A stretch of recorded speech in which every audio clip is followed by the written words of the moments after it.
como fica a questão do CBS e do IBS, esse ano teste, e também a partir de 2027. Então, o que tivemos a título de contabilidade? Isso aqui é direcionado para quem atua na contabilidade como um todo, certo? Ou para aqueles que têm a sua contabilidade integrada, e visualize quando eu falo integrado, principalmente a questão de ERP integrado, certo? Quando nós falamos em integração como um todo, visualize de toda forma aí uma contabilidade interna de empresa, etc e tal. Então, perfeito. Então, nós tivemos uma orientação técnica, e orientação técnica não é norma, isso já o próprio nome define orientação, recomendação, siga-se esse conceito, aonde o Conselho Federal de Contabilidade decidiu sobre. E aqui nós temos algumas variáveis de conceito e interpretação. Por exemplo, foi publicada, então, essa orientação técnica número 1 de 2026 pelo CFC, aonde ele destaca que considerei que não é uma norma vinculante, uma vez que não é um ato normativo publicado, uma resolução ou um parecer técnico, tampouco um CPC, certo? Isso futuramente será publicado, obviamente que nós teremos tais publicações de atos oficiais, no que compreende ali um comitê de pronunciamentos contábeis sobre isso. Mas aonde que eu quero chegar? Por exemplo, a questão do CBS e do IBS para o ano de 2026, nós temos o quê? Nós temos uma regra de testes. 2026 é o período de teste operacional, certo? Aonde ocorre esse fato gerador, a partir do momento em que eu tenho a obrigatoriedade da informação em documento fiscal, as alíquotas se aplicam somente tampouco para testes, porém, a dispensa de recolhimento, certo? Essa dispensa de recolhimento, conforme a norma mesmo define por comitê, é muito clara quando ela define que é dispensado qualquer recolhimento quando preenchidos os requisitos de obrigações acessórias. Qual é a obrigação principal acessória da reforma tributária agora neste momento? Documento fiscal. Tudo vai nascer pelo documento fiscal. A origem e a essência da reforma e o coração como um todo vai ser documento fiscal, certo? Então, essa é a grande sacada. Por isso que batemos muito na questão dos documentos fiscais, principalmente. Onde nós tivemos ali, inclusive, aquela, não uma prorrogação, mas flexibilizou a Receita Federal em relação à rejeição, assim, dita na questão dos documentos, a partir de 3 de agosto, que nós tínhamos aquele barulho. Então, tínhamos o barulho e o que foi publicado recentemente, a Receita Federal irá flexibilizar, não incorrendo assim na rejeição do documento fiscal. Maravilha. Então, seguindo esse ponto, sabemos que é um ano de teste, sabemos que temos a informação lá de alíquotas para IBS e CBS, sabemos que em 2027 a regra do jogo 100% full para CBS, certo? Então tem que ficar claro o conhecimento pleno em relação a o que muda, o que impacta. Inclusive em outro vídeo, em outro material, eu vou trazer uma, digamos assim, uma consultoria, que seria uma consultoria exclusiva, mas no caso a caso, isso eu explico em um próximo material. Mas aqui nós estamos falando do conceito de contabilidade, certo? No conceito de contabilidade e com base na orientação técnica do CFC. Porque hoje nós temos formatos de contabilização seguindo o CPC de estoque, por exemplo, seguindo o conceito de CPC em conceito de receita, certo? NBC-TG 47, então nós temos a NBC-TG 16, que eu citei dos estoques, então tem muita particularidade. E quais são os pontos que tem que ter conhecimento em relação? Principalmente, IBS e CBS são tributos por fora, não integram a própria base e, sendo assim, não compõem o quê? Conceito de receita bruta. Opa, se não compreende conceito de receita bruta, isso não vai ser contabilizado onde? Na receita, certo? Porque eles são tributos por fora. Então, automaticamente, o topo da DRE, praticamente todas as empresas, vai mudar, certo? Porque automaticamente isso não vai computar. Hoje os impostos indiretos são quem na mesa? ICMS, PIS, COFINS. São impostos indiretos que eu tenho que colocar no preço de venda, que eu tenho que saber fazer o meu markup. Senão vou levar ferro, vou levar fumo. Pronto. Então, automaticamente, que eu tenho, a partir do instante em que eu tenho um imposto que corre por fora, com uma alíquota específica, esse cara não vai entrar. Hoje é um rolê fazer um preço de venda aí com 12% de CMS, certo? Meu fator vai ser 0,88, eu tenho que chegar no 0,88, eu tenho que pegar o meu R$ 1.000, dividir por 0,88 e eu vou ter o preço com o imposto embutido, porque ele é indireto.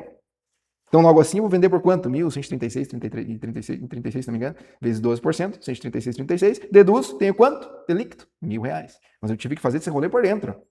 E qual é o conceito da receita para fins de RE? Não é o produto da venda? Então, o imposto está lá dentro, certo? Quando eu faço recuperação de impostos no meu estoque de mercadoria para revenda, insumo, matéria-prima, material de embalagem, aonde que eu lanço? Se eu comprei uma mercadoria por R$ 1.000 e eu recupero 100 a título de um ICMS, por exemplo, automaticamente o meu estoque diminuiu. Meu estoque é de 900. Meu estoque não é 1.000, que eu tenho impostos a recuperar. Então eu debito uma conta no ativo de tributo a recuperar e credito o meu estoque, porque automaticamente eu reduzi o meu custo de aquisição. Então essa é a metodologia e isso muda quando eu falo de um tributo que não é por dentro, certo? Então aqui, muda um conceito contábil. Então já falei, já exemplifiquei que os tributos incidentes sobre a receita não integram a receita sobre o faturamento, vou mudar o texto, não integram receita, não compreende isso. A DRE automaticamente muda nesse contexto, certo? Onde praticamente eu vou até contabilizar isso em um outro formato, mas ele não vai computar a receita bruta, igual o exemplo que eu fiz agora dos R$ 1.000, colocando o ICMS por dentro. A questão do estoque, automaticamente, ela muda também. Quem hoje empurra tributo não recuperável para dentro do custo, vai ter que segregar. Entende? E é uma lógica. Hoje eu tenho que reduzir o meu custo, certo? Isso também, vamos ser um pouquinho mais analista, isso aqui impacta também na questão, principalmente de margens, certo? Nós iremos falar em outra oportunidade sobre a não cumulatividade plena e o que observar. E isso impacta totalmente nas aquisições de quem eu vou comprar, de quem eu tenho que deixar de comprar para mim ser específico e competitivo no meu negócio. Eu tenho que mudar de fornecedor, dependendo do cenário, certo? Também tem uma outra questão. Se houver uma dúvida sobre a recuperabilidade, existe uma conta específica de crédito a recuperar, entende? Então, esse é o resumo da ópera. Então, aquela outra ideia em que nós temos lá, que eu não vou entrar no mérito, que é o split payment, que o tributo não passa pelo caixa da vendedora e a instituição segrega e recolhe na liquidação, também tem como especificar isso e desenhar contabilmente, certo? Para quem trabalha, por exemplo, como eu comentei, com ERP integrado, ERP interno, isso é bem interessante testar essas rotinas. É interessantíssimo, na verdade. Então, mas são comentários aqui que eu cito com base no próprio instrumento da orientação técnica. Então, como eu citei, regra geral, e principalmente o que tem que ser feito. Por exemplo, praticamente. Deixa eu balizar aqui e abrir a nota técnica e eu vou acompanhando a mesma para mim ir apontando algumas particularidades. Como eu citei, uma premissa conceitual, ela é a não cumulatividade plena, apurada pela diferença entre débitos pelas saídas e créditos pelas entradas. Pronto, acabou-se. Relacionado a isso, eu tenho que olhar para quem? Para quem eu acabei de citar, que é a própria norma, a NBCTG 16, que trata sobre os estoques. Ponto. Maravilha. Então mudei o conceito. Tributo por fora não integra própria base nem conceito de receita. E quando eu for falar de extinção do débito, que eu tenho ali várias possibilidades, certo? Mas inicialmente eu teria a forma do split lá para o adquirente. Então isso aí vai ser particular no caso a caso. Então essa é a regra. Quando a gente fala em conceito contábil, a gente sempre vai falar de reconhecimento, mensuração e evidenciação. Não estou falando de princípio contábil, estou falando de critério, certo? Então é critério utilizado. E tudo isso está previsto em regulamentações, seja nas NBC, seja no ICPCs, certo? Esse é o critério que prevalece. Sempre é esse formato. Tanto que quando eu for falar de mensuração, valor destacado, a orientação define o quê? Valor destacado nos documentos fiscais, saídas ativo, valor destacado nas aquisições que deem direito a crédito. É por aqui que eu mensuro. Como é que eu vou mensurar o valor que eu tenho para mim controlar em conta específica? Certo? Créditos fiscais de entrada. Como fica? O crédito do IBS-CBS é um ativo. Direito com potencial de reduzir obrigação futura. Maravilha, esse texto é lindo, né? Não integra o custo do estoque, conforme especifiquei. É segregado e reconhecido como ativo Já os tributos não recuperáveis integram o custo e a despesa. Aí é conceito, né? Aquilo que porventura me gerou crédito, mas eu não tenho possibilidade de recuperação, então automaticamente eu vou caracterizar como despesa própria. E havendo a incerteza sobre a recuperabilidade, eu uso uma conta específica de crédito a apropriar. Sabe aquele valores a descobrir, créditos a apropriar, valores a classificar? Então, mas é o que está pautado ali na interpretação. O regime de competência sempre tem que ser observado. O regime de caixa não se confunde com o regime de competência, certo? O regime de caixa é para recolhimento de tributo. O regime de competência é o que prevalece. A contabilidade em si, ela seguirá o princípio da competência, o regime da competência. O passivo e o ativo são reconhecidos no período da operação, independente do recolhimento, independente do recebimento, e é assim que funciona. Então, quando a gente falar também, a partir disso, porque para mim chegar em um nível de detalhamento, passei pelo reconhecimento, passei pela mensuração e a evidenciação, aonde que eu vou divulgar toda essa contabilização perfeita? Meu balanço patrimonial. E a questão do balanço patrimonial? No balanço, automaticamente, eu vou ter lá aquela regra, sempre que eu vou priorizar, que é a regra dos 12 meses. Não muda nada nesse contexto. A recuperabilidade dentro de 12 meses circulante.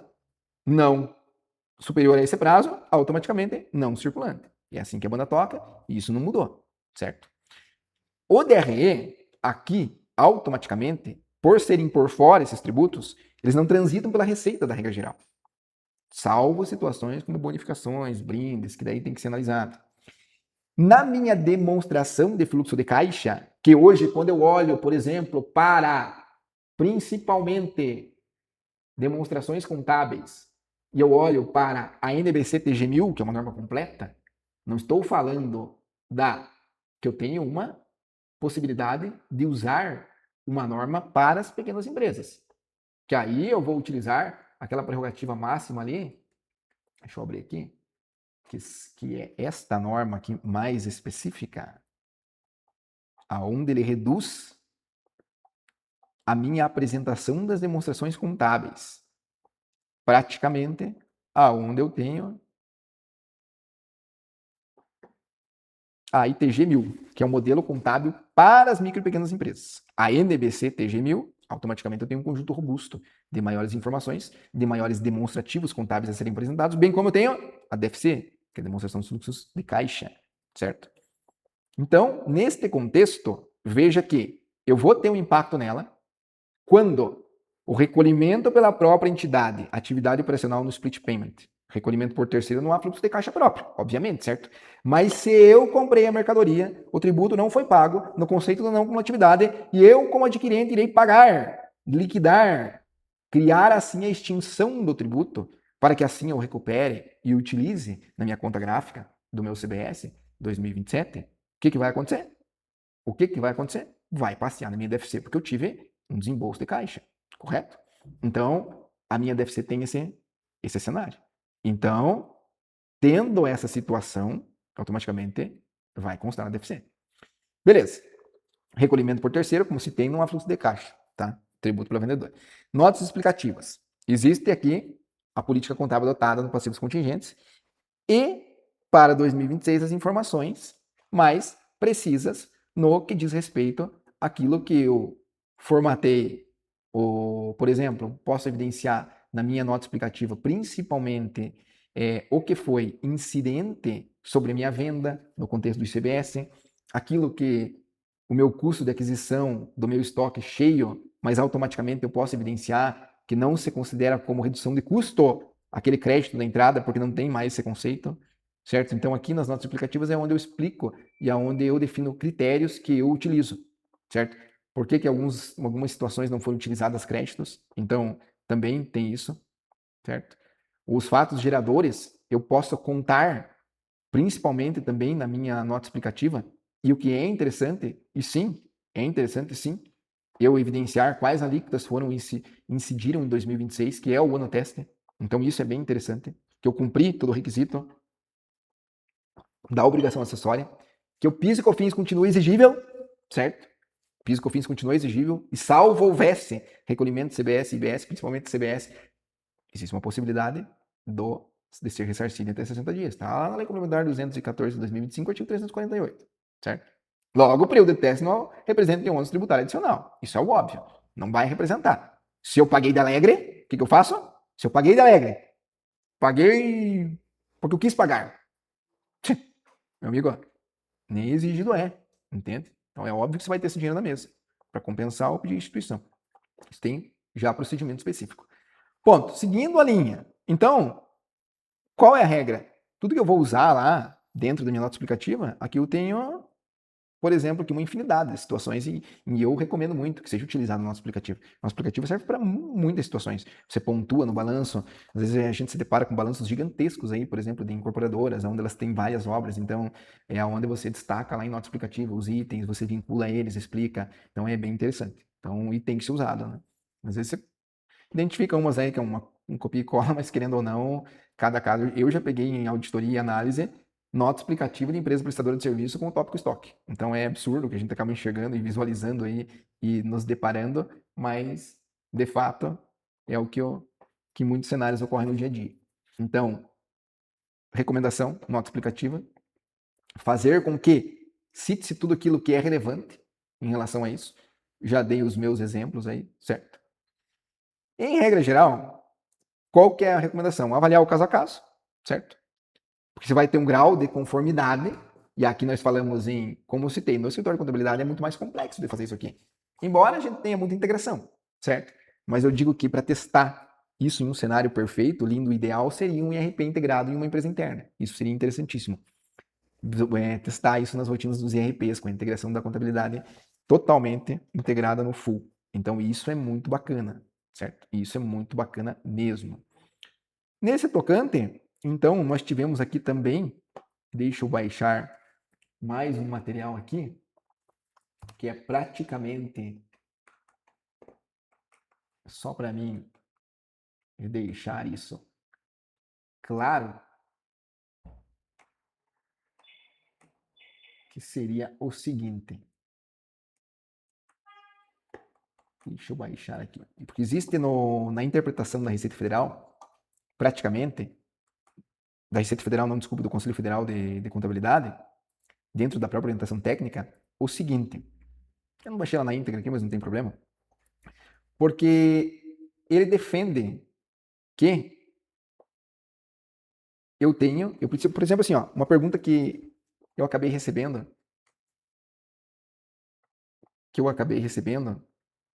várias vezes. O Conselho Federal de Contabilidade, ele não colocou isso como uma obrigação. Como eu citei, não é uma norma, é uma orientação. Então, ele deixou a livre escolha, certo? Ele trocou a escolha por processo e cobrou 4 situações, que é o primeiro, avaliar o caso a caso, que é o grau de conformidade com as acessórias, as obrigações. Probabilidade de descumprimento, impacto na qualificação da informação. Se eu penso assim, ó, se eu criar um cenário que eu vou contabilizar essas informações, se eu tenho um cenário integrado e essas informações não me automaticamente geraram dados da escrita fiscal, então significa que o quê? Eu não estou cumprindo com a obrigação acessória, que é informar no documento fiscal. Por isso que eu falei que no escritório contábil é muito mais complexo de fazer isso. Porque em muitos casos o sistema ele não vai separar aquela contabilização individual nota a nota, certo? Ele vai pegar por apuração. Agora, em um RP integrado, ele consegue ter a incidência exata de cada tributo para uma operação fiscal de venda. Então, isso é muito comum. O cara vendeu 1.000 notas no dia lá, ele vai ter o tributo incidindo sobre aquela segregação, que é PIS, que é COFINS, que é ICMS, que não é o quê, e lá vai ter a linha do IBS-CBS. Se ele não contabilizou, ou é que problema de parâmetro não configurado, não auditado, não conciliado, ou o fiscal não está fazendo nada. E se o fiscal não está fazendo nada, eu estou escancarado, não preenchendo o requisito, certo? Segundo item, documentar o julgamento do papel de trabalho, com referência às normas e argumentos que te levaram até ali. Terceiro, esse é o que mais a gente vai perder de vista, que é o quê? Divulgar em nota explicativa. Em tese, a política adotada, a natureza do período de teste e os valores envolvidos, ainda que não reconhecidos. Como eu falei, reconhece, você contabiliza. Não é um reconhecimento pleno, é um reconhecimento de conceito. Mas ele não tem impacto, certo? Ele não vai impactar no teu patrimonial, seja para ativo e seja para passivo. Não. Então é isso que tem que enxergar a lei 360, certo? Então, naquela máxima, você pode optar por não registrar o passivo e você não pode optar por não falar sobre ele, entendeu? Esse é mais ou menos um conceito. E o quarto, ele diz respeito ao quê? Ao controle interno de rastreabilidade. Então, eu baixei agora aqui, praticamente, na íntegra. E lá nos itens finais é onde ele trata tudo isso que eu acabei especificando aqui. Então, automaticamente, o que ele está trazendo nas disposições finais não esgota, essa orientação técnica não esgota o tratamento contábil de todas as situações relacionadas ao IBS, conforme eu falei, certo? Dado a complexidade, então provavelmente isso vai sair regulamentação própria do Conselho Federal de Contabilidade, comunicado técnico, etc. Comitê de Pronunciamentos Contábeis também, certo? Então, temos isso e automaticamente eu tenho uma outra citação que eu verifiquei na própria orientação técnica, que justamente faz sentido com isso que eu especifiquei no final, que era esses praticamente nada mais nada menos que esses 4 itens ali a serem observados. Mas aqui pulo do gato é o quê? Conceito de receita, que muda a metodologia, e se muda a metodologia de contabilização, tem reflexo nas demonstrações contábeis, e a questão dos estoques. Certo? Isso é essencial. E não vamos só falar de estoque, porque quando eu compro o ativo imobilizado e uso o imposto a recuperar, eu tenho contas próprias para isso, que também reduz o custo do meu estoque, do meu ativo. Certo? Se eu vou recuperar 1,48 avos, 1,12 avos, se eu vou recuperar pela parcela da depreciação, certo? Ele também reduz aquela máxima. Claro que se eu vou recuperar sobre parcela de depreciação, automaticamente o meu crédito vai estar relacionado àquele custo mensal que seria a depreciação. Mas esse é um panorama aí em relação a essa interpretação técnica sobre contabilidade, promovida pelo Conselho Federal de Contabilidade. Perfeito? Isso é um resumo da obra, pessoal. E vamos para a próxima matéria.